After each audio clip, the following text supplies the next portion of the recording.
Alors, si une banque centrale veut augmenter l'inflation et aussi supporter l'activité économique à court terme, et surtout augmenter l'inflation, et que l'inflation reste obstinément basse, c'est-à-dire que l'inflation tourne autour de, a tendance à aller tout le temps en bas de la cible, et la Banque centrale essaye, par des baisses de taux d'intérêt, tout ça, d'augmenter l'inflation, mais ça n'arrive pas. Donc, qu'est-ce qu'elle peut faire? Bien, elle peut essayer, en tout cas, d'augmenter l'inflation avec les politiques d'assouplissement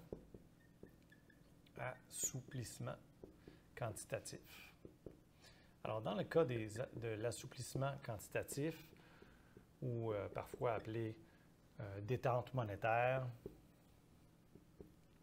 donc, pourquoi on fait ça? Alors, ce qui arrive, c'est que le contexte, c'est que l'inflation est trop basse au goût de la Banque centrale et elle va donc décider de elle-même créer de la monnaie ex nihilo, vraiment sans passer par le système bancaire. Donc, ce qu'elle va faire,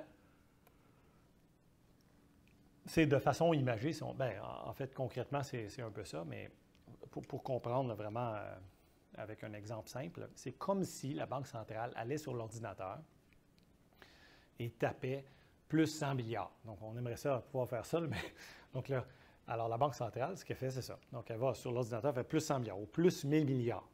Et donc, elle vient de se créer plus 1000 milliards de monnaie. Donc, et qu'est-ce qu'elle fait avec ça? Parce que là, ça y est, ça dort, on va dire, dans son compte de banque à elle-même. Et elle va sortir ça dans l'économie comment? Elle va acheter des actifs financiers, des titres de dette, entre autres, donc des actifs financiers. Donc, elle va acheter des actifs financiers. Et donc, l'argent sort dans les marchés financiers, si on veut, et elle espère que ça va créer assez de monnaie pour ensuite engendrer des pressions inflationnistes. Okay? Donc, une hausse de l'inflation. Donc, hausse de monnaie, hausse de l'inflation.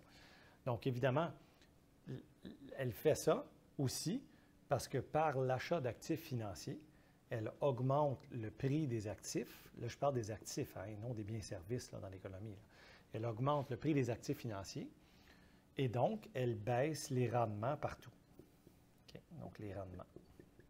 Et ça tire à la baisse tous les taux d'intérêt, les taux hypothécaires, les taux d'emprunt corporatifs, donc les taux sur les obligations corporatives des entreprises. Et ça a tendance à aider l'activité économique et à créer un petit peu de pression inflationniste. D'autres façons, donc la hausse du prix des actifs financiers, ça crée des effets de richesse. Donc, il y a des effets de richesse, donc baisse de taux d'intérêt, effet de richesse, c'est-à-dire que les actifs prennent de la valeur, même les actions, n'est-ce pas, ils prennent de la valeur, ils augmentent. Et donc, évidemment, ça soutient l'activité économique à court terme. Okay, donc, des effets de richesse. Et ça déprécie généralement, ça va avoir toutes choses égales par ailleurs, puisqu'on imprime plein de monnaie, ça va avoir tendance à déprécier la monnaie et donc ça augmente les exportations nettes. Ou ça peut en tout cas contribuer un peu à augmenter les exportations nettes. Et donc ça, c'est le processus par lequel les banques centrales passent pour créer un petit peu d'inflation lorsque l'inflation menace à la baisse, c'est-à-dire n'est pas assez élevée. Le problème, c'est que pour augmenter concrètement le prix des biens et services, il faut qu'il y ait de la demande, donc de la demande qui arrive pour les biens et services et qu'il y ait comme trop de monnaie qui court après les biens et services, si on veut. Et donc, là, c'est ça vraiment qui fait augmenter le prix des biens et services et les banques centrales peinent à faire ça. Donc, on a la difficulté à frapper leur cible depuis 2008, malgré beaucoup d'assouplissement quantitatif. Donc, on se résume, l'assouplissement quantitatif, ça se fait lorsque les banques centrales veulent augmenter les pressions inflationnistes.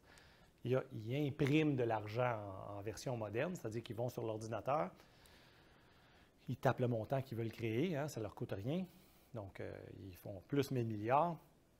Donc, avec cette monnaie-là, ils achètent des actifs financiers, des obligations. Ça peut être des actions, quoique ça, c'est vraiment pas orthodoxe, là, mais, et autres titres, des titres de dette de toutes sortes. Ça augmente le prix des actifs, ça diminue les rendements OK? Et ça favorise la création de crédit lorsque les taux d'intérêt sont très bas, ce qui favorise la création de monnaie. OK?